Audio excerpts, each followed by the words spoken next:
Montok, manis, dan ada lubang di tengahnya. Apa hayo? Yap, donat. Kudapan legend yang gak berhenti berinovasi di tiap generasi. Pasti deh, minimal separuh penduduk di muka bumi ini pernah makan donat. Hahaha.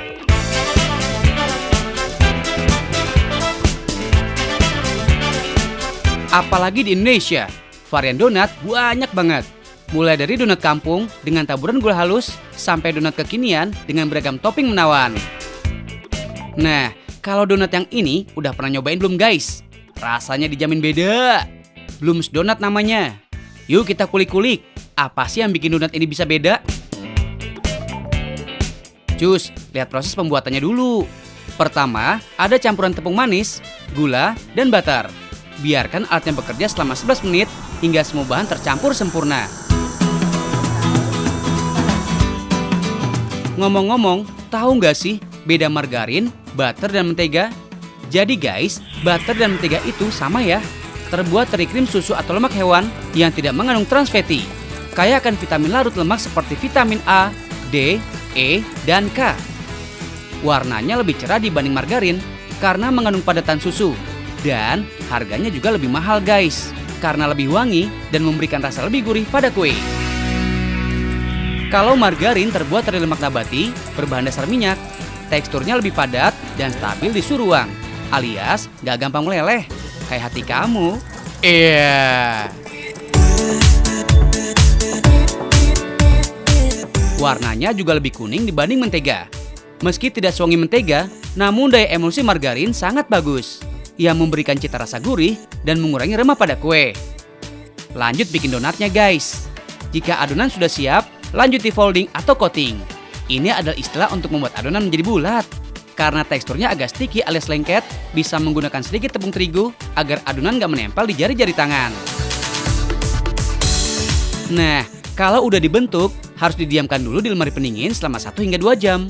Setelah itu, lanjut folding tahap kedua, yaitu membaginya menjadi beberapa bagian. Dari satu adonan ini, ternyata bisa menghasilkan hingga 6 donat loh guys. Lumayan ya. Step selanjutnya adalah proofing, yaitu membiarkan adonan mengembang di dalam oven. Setelah itu, lanjut digoreng. Suhunya nggak sembarangan guys. Agar pas, panasnya diatur sekitar 180 derajat aja. Durasinya sekitar 6 menit. Diamkan 4 menit, lalu dibalik selama 2 menit aja. Kemudian bisa diangkat dan ditiriskan.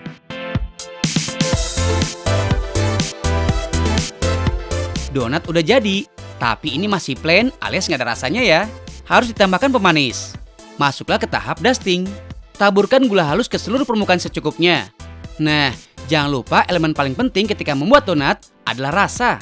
Bukan rasa yang pernah ada loh ya. Hahaha. Nah, yang bikin beda itu flannya guys. Sebagai topping atau isian filling. Diracik sendiri dengan bahan-bahan berkualitas. Ada 11 pilihan rasa yang siap memanjakan lidah kamu. Salah satu yang paling favorit adalah fla kopi. Bahannya dipisah menjadi 2 kategori, yaitu wet ingredients dan dry ingredients. Di antaranya adalah ekstra kopi, tepung jagung, kuning telur, gula pasir, dan bahan cair lainnya yang sudah dicampur jadi satu.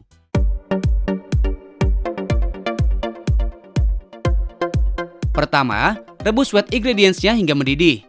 Kemudian, campur semua bahan jadi satu dan mix secara manual. Harus cepat agar gulanya hancur jadi halus. Nah, jika sudah mendidih, campur dengan adonan tepung jagung. Terakhir, panaskan lagi sambil terus diaduk hingga kental. Untuk kalian yang gak suka manis, ada savory taste juga nih guys. Tepatnya, rasa rendang. Tapi kali ini gak dimakan pakai nasi loh guys, melainkan dengan donat. Hahaha. Semua fla harus dalam keadaan hangat sebelum dimasukkan ke dalam adonan. Donat ini gak seperti versi klasiknya, karena gak ada lubang di bagian tengahnya. Zaman udah berubah, donat bisa dikreasikan menjadi bentuk apapun. Tapi kalian tahu nggak sih, kenapa donat dibuat berlubang?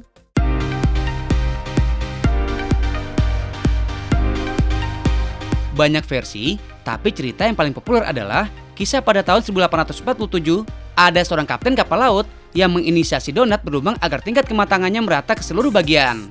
Dan karena tugasnya adalah mengendalikan kapal, lubang di tengah donat sangat berguna agar bisa ditusuk ke kemudi kapal, guys. Nah, ada lagi nih yang bentuknya mirip donat, yaitu bagel. Tahu nggak sih apa bedanya kedua jenis makanan ini? Perbedaan paling kentara adalah ukurannya. Bagel berukuran lebih besar daripada donat. Adonannya juga lebih mengembang karena kandungan raginya yang lebih banyak. Warnanya juga terlihat lebih kecoklatan dibanding donat. Dari segi rasa juga berbeda. Donat biasanya menggunakan topping atau isian manis dengan tekstur yang empuk dan ringan. Sedangkan bagel tidak hanya nikmat dimakan dengan topping manis, tapi juga enak dicampur dengan yang gurih-gurih seperti daging asap, sosis, dan sejenisnya. Teksturnya renyah cenderung keras di bagian luar, tapi lembut di dalam. Begitu guys, jadi jangan ditukar lagi ya. Tapi beneran deh, nggak nyesel kalau kalian mencoba donat yang satu ini. Harga yang ditawarkan mulai dari 150.000 hingga 250.000 rupiah. Cus, kalian bisa pesan online kok.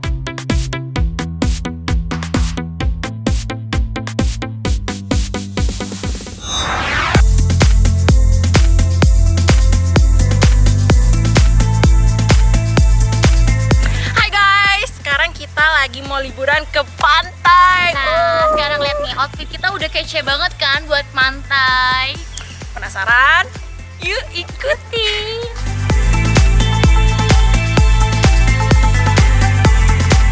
Bertempat di kawasan Ancol, Jakarta Utara, banyak banget nih guys spot yang bisa kita explore. Ada dermaga cinta yang bagus banget untuk foto-foto.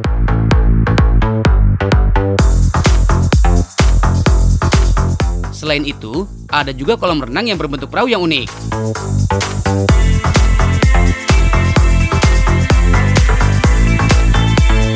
Menikmati suasana santai seperti ini emang menyenangkan ya guys. Suara debur ombak, angin laut yang bikin adem, bener-bener bikin tubuh jadi rileks.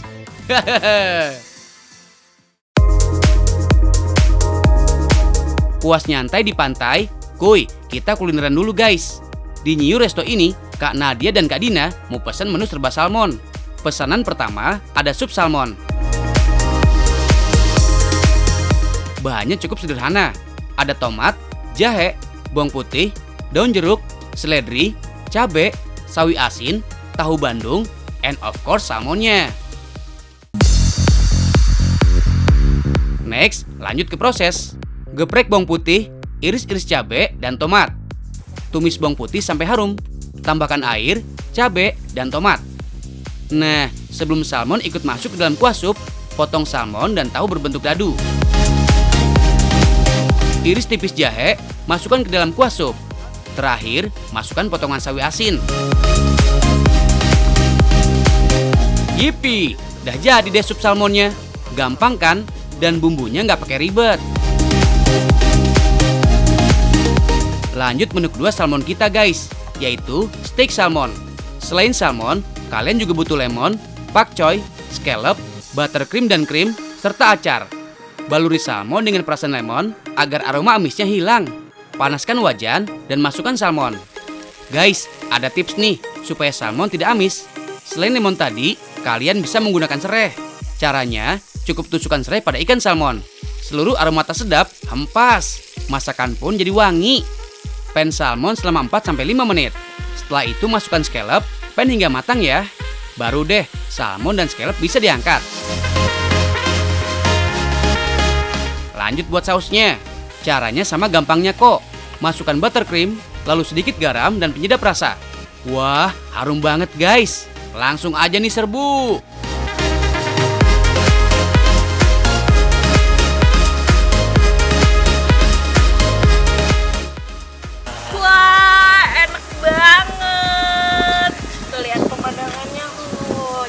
Siang dengan view yang kayak di Bali. Wah, tapi kita nggak lagi di Bali, so happy. Dan sekarang kita mau cobain makanannya ya Din ya. Ya, ini makanannya enak banget. Ini tuh makanannya serba seafood.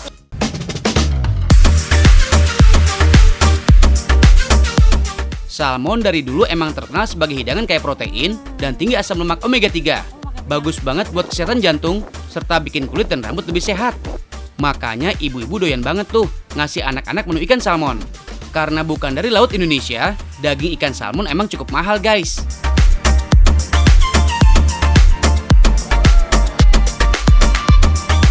Perfect banget deh kak, santainya dapat, kenyangnya dapat.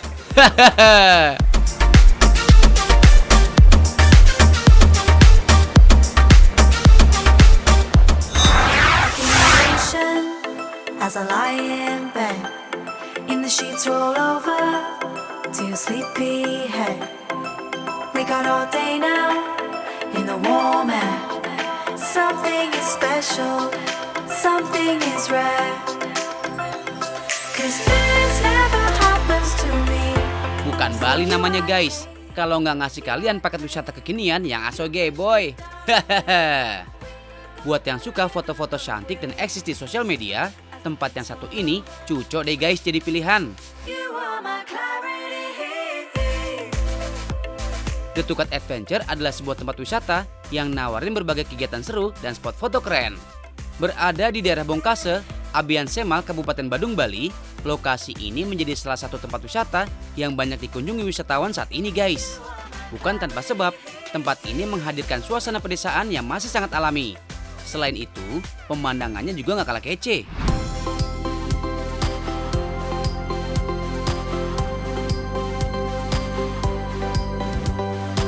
Mulai dari hutan tropis, perbukitan, hingga aliran sungai.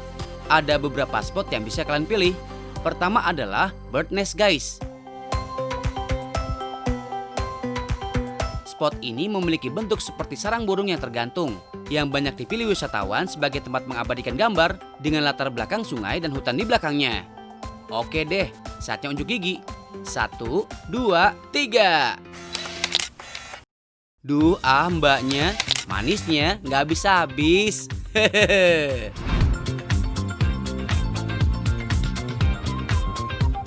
Ada juga nih yang nggak kalah kece, swing bed. Berada persis di bawah perbukitan, yang satu ini banyak dipilih buat me time.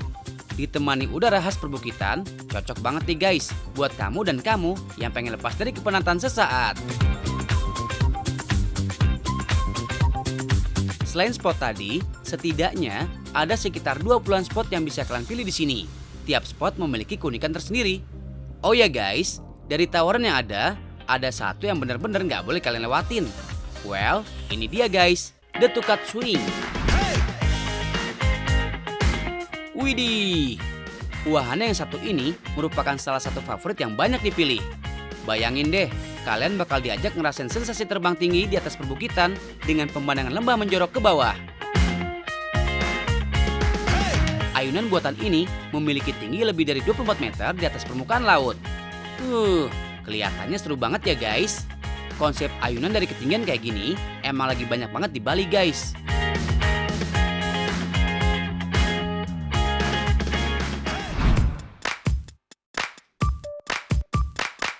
Dengan segala tawaran yang ada, nggak heran deh setiap harinya lokasi wisata ini nggak pernah sepi dari pengunjung. Untuk bisa masuk dan menikmati keseruannya, kalian cuma membayar tiket masuk sekitar Rp50.000 aja. Itu belum termasuk wahana dan menu makanan ya.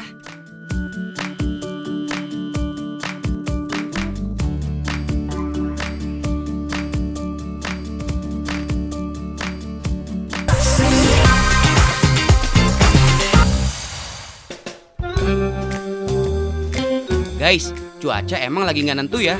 Kadang tiba-tiba hujan atau seharian panas banget kayak gini. Makanya jangan sampai dehidrasi deh. Ayo geng Kisang, cari minum. Oh? Kepada siapa? Kenapa siapa? Ini buat minum bagus ya? Aku bawa aja. Hei! Hah? Saya tidak nyolong. Kenapa ini nabrak saya ya? Kalau ada istilah dapat durian runtuh, ini sih dapat kelapa rontok. Saya Riko. Riko-san. Kamu kok kelihatannya lemas banget? Pepet terus Gen, siapa tahu dapat diskon. Iya. Iya. Wah, kebetulan saya mau bakar kelapa ini. Oh, buat mengobati dehidrasi. Serius? Iya, Boleh ikut? boleh? Serius? Iya. Ya, cepat. Aku mau serius. Oke.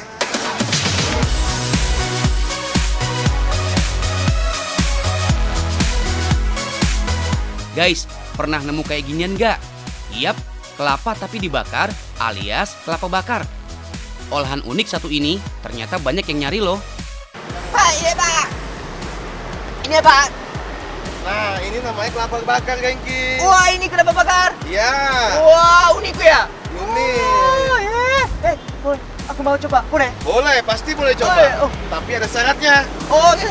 Kamu bantuin aku bikin kelapa bakarnya ya. Oke. Yuk. Hai. Ini nih salah satunya, gerai kelapa bakar milik Pak Riko yang berlokasi di Teluk Gong, Jakarta Utara. Buka sejak 2015 lalu, setidaknya 200 buah kelapa bakar laris manis diburu para pembeli setiap harinya. Kelapa-kelapa ini didatangkan langsung dari Pulau Sumatera dan Jawa. Oh ya guys, ada 2 jenis kelapa yang dijajakan, yaitu kelapa muda dan kelapa hijau. Wow, apinya udah gede. Ya, apinya sudah jadi. Hey. Sekarang kelapa kita masukin ke sini. Oke. Untuk dibakar, oke? Oke, saya beres. Mas. Kelapa dibakar bulat-bulat alias masih utuh. Hihihi. Proses ini menggunakan alat modifikasi khusus yang terbuat dari drum dengan pengapian pada bagian bawah. Kelapa-kelapa yang sudah siap tinggal dimasukkan ke dalam tempat pembakaran. Satu drum pembakaran bisa menampung 30 buah kelapa guys. Terakhir. Puasa. Gimana ini? Berapa lama bakar? Ini dibakar sampai matang itu Ya. 8 jam. 8 jam. 8 jam. Lama sekali. Aku tidak bisa tunggu 8 jam. Tenang, Gengki. Hah? Kita sudah sediakan air matang. Ada. Ada. Oh, kaget. Aku kira tunggu 8 jam. Oh ya guys, nggak semua kelapa bisa dibakar ya.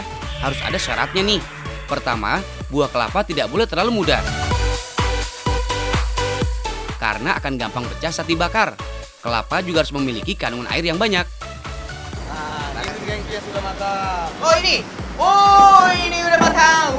Hitam sekali ya. Sudah matang, sudah proses 8 jam. Wah, ini 8 jam. Siap untuk digigit. Mau coba. Boleh? Boleh, siap. Terima kasih.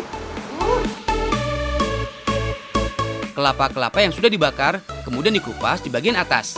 Baru deh kelapa siap diminum. Guys, kelapa bakar memang cukup banyak peminatnya. Kandungan dan nilai gizi pada kelapa bakar dipercaya mampu memberikan manfaat yang baik untuk tubuh. Air kelapa bakar dipercaya mampu mengganti cairan tubuh yang hilang. Air kelapa bakar berperan menjadi cairan isotonik alami dan mengganti cairan tubuh saat berolahraga maupun diare. Air kelapa bakar juga berfungsi melancarkan peredaran darah, menurunkan tekanan darah tinggi, dan mencegah resiko penyakit stroke dan kanker. Kandungan kalium yang tinggi dan natrium yang rendah dalam air kelapa mencegah terjadinya penyakit kardiovaskular. Oh ya guys, antioksidan dalam air kelapa bakar juga ampuh melawan radikal bebas loh, sehingga menjaga kondisi kulit agar tetap sehat. Panas. Makanya pakai ini dulu, Gengki. Oh iya. Boleh pinjam? Boleh. Oh, panas sekali.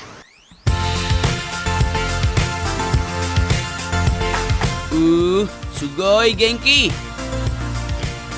By the way guys, kalian tahu nggak sih beda kelapa hijau dengan kelapa biasa? Nih bedanya.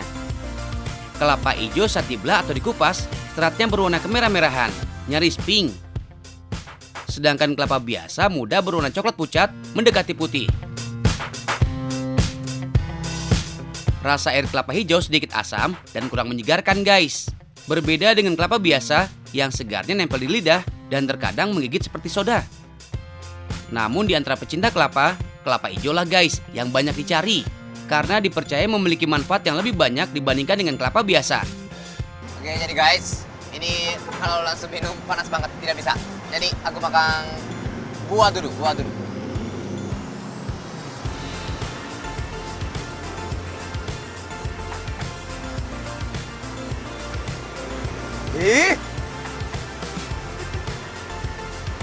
Naniこれbeda banget dah rasanya. Beda ya?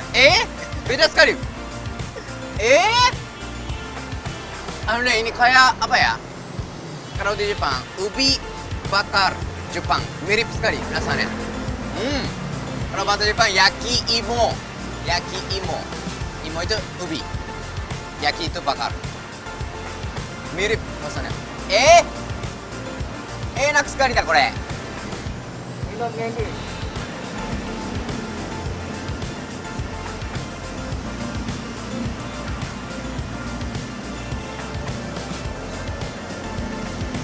Beneran rasanya beda banget.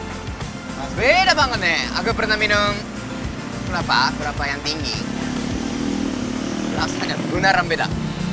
Kenapa beda? Karena dibakar. Nih, nangka nih, apa ya, lebih manis karena, tapi ada wangi kayak, apa ya, wangi asap jangan gitu. Sedikit ada wangi asap. Nah, mecha enak. Enak sekali.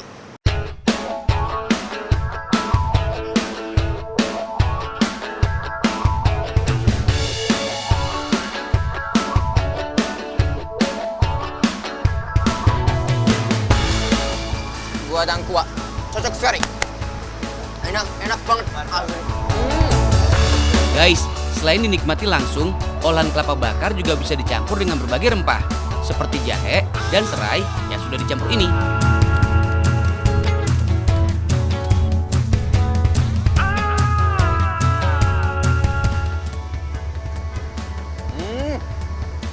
Agak pedas, jadi manis, tambah pedas.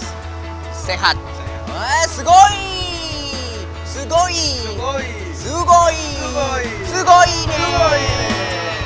Nih.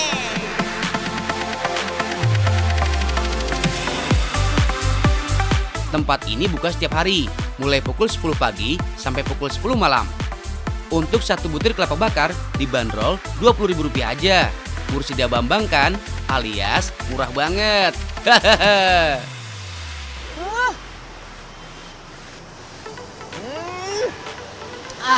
Beneran jadi segar, udah jadi kuat. Terima kasih ya, arigato. Sama-sama.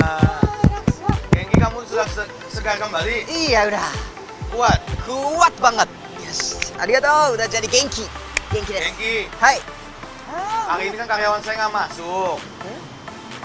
Kamu tolong bantuin saya sampai malam ya. Hah? Sampai malam ya. Sampai malam? Iya, sampai malam. Bercanda ya? Beneran sampai malam karena kamu karyawan saya nggak masuk. Hah? Oke? Nggak. Tolong kamu rapiin ini semua ya. Iya, masih siang dah, sampai mana? Masih Tolong jauh. kamu rapiin ini semua. oke? Rapiin semua? Hah? Nggak. Mas jangan pergi. Aku ternyata masih dehidrasi. Serius? Sampai mana? Oke, guys, jangan lupa nonton terus, tahu nggak sih? Makin tahu, makin banyak ilmu. Dan jangan lupa tetap pakai masker ya. So pakai masker, asking aja guys. Sampai mana? Gimana caranya? Tunggu.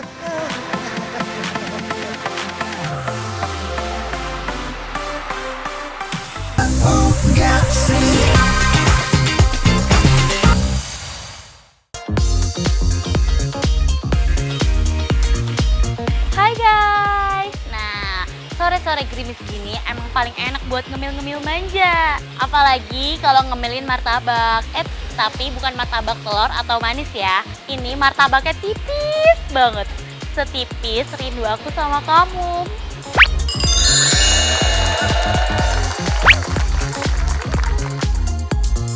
So set ya guys, kerinduan yang Dina jadi menipis akibat perasaan yang selalu ditepis.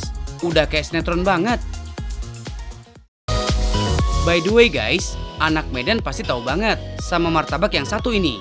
Selain yang tipis, ada juga yang agak tebelan dengan ukuran yang kecil dibanding martabak kebanyakan. Yaps, betul. Namanya martabak piring. Soalnya dari zaman dulu sampai zaman now dibikinnya masih pakai piring.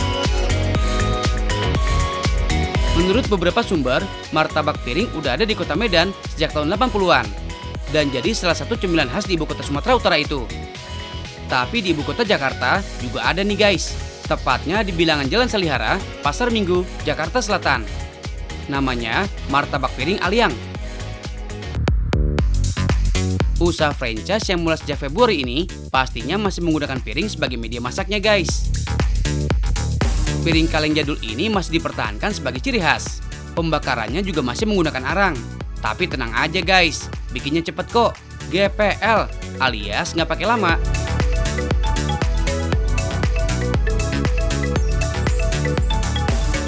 Ayo deh, kita kepoin proses pembuatannya. Bahan-bahan utama untuk adonannya ada tepung, telur, mentega yang sudah dicairkan, gula, krim kental manis, dan beberapa bahan rahasia lainnya. Pertama, campurkan gula dan telur guys. Aduk dengan mixer sampai benar-benar merata. Setelah itu tambahkan tepung, lalu air, lalu aduk lagi.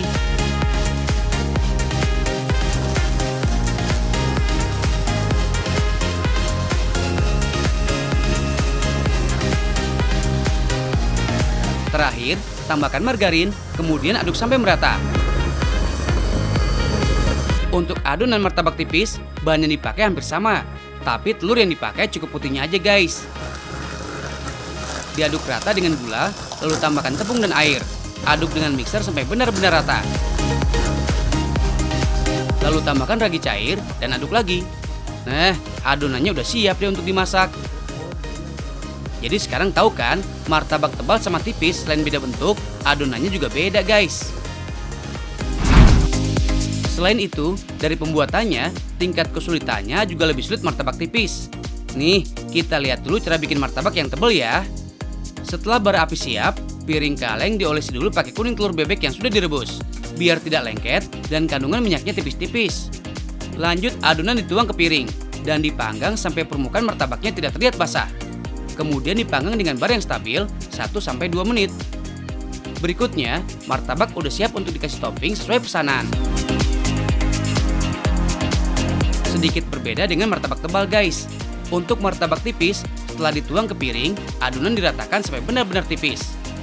Tuh guys, permukaan piringnya aja masih nampak jelas kan? Saking tipisnya. Kasih toppingnya juga langsung di atas piring. Jelas banget butuh tangan yang terhati ya guys.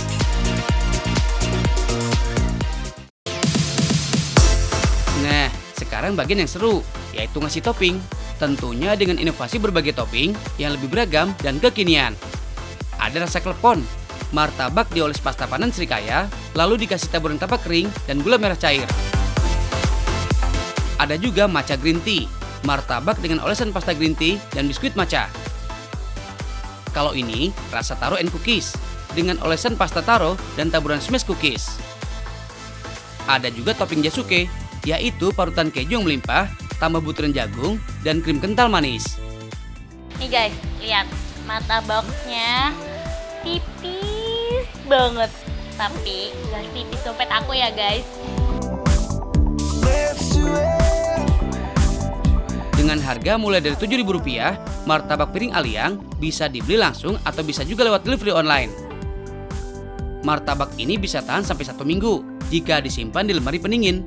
Tapi best servingnya ya langsung disantap anget-anget.